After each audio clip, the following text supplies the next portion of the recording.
Hello, my name is Professor M.S. Rao. I'm an executive educator, executive coach, and author of 30 leadership books. One of my leadership books, titled 21 Success Sutras for Leaders, was ranked as one of the top 10 leadership books by San Diego University for the year 2013.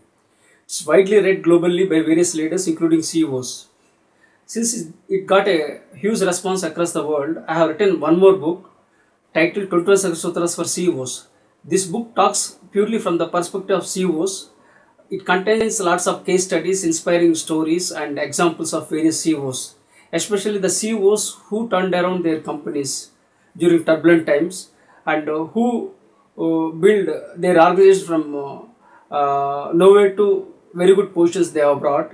And also, it talks about CEOs who build organization from good to great. It contains 21 success sutras. One of the sutras is about carrying all stakeholders. Stakeholders means like employees, customers, environment, government, board of directors, to name a few. So carrying all these stakeholders is a very big challenge for CEOs. Globally, there is a myth that CEOs are fired because of the poor performance in two or three consecutive quarters. In fact, that is not the sole reason for firing the CEOs globally. The real reasons behind firing the CEOs is that they fail to adapt to change and they don't stick to their vision. That means they don't have a right vision and they don't stick to it, and they ignore their customers, and they don't keep their shareholders happy. Because of these reasons, they are fired rather than poor performance in one or two quarters. Because if sometimes due to external crisis or external challenges, one or two quarters the company may not do well. So that is not the real reason. When we talk about carrying all stakeholders, one leader I recall is John Mackey, the co-CEO and co-founder of Whole Foods Market. He started this company in 1978 with a meager capital of 45,000 US dollars. Now it is a Fortune 300 company with 11 billion dollars. That means within one generation he made it happen because of his passion and vision.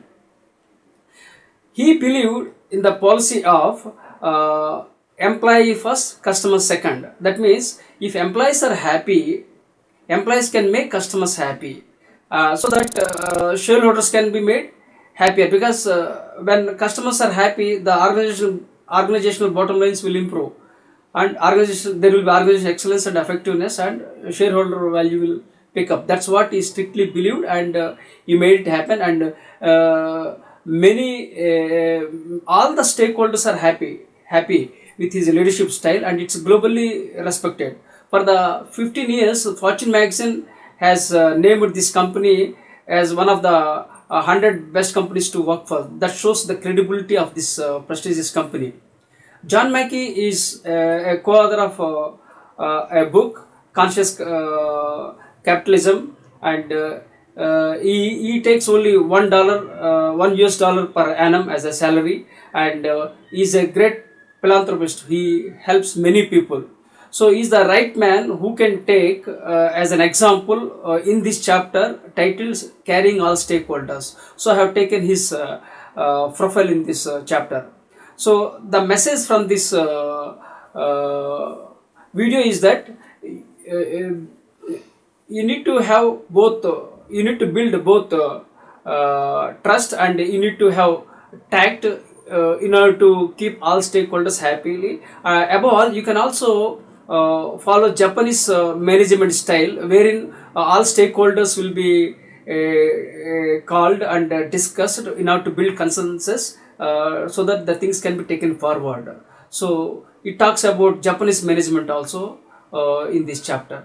There are many things you will learn from this book, and keep waiting, and the book is going to be released next year. Thank you very much for your time.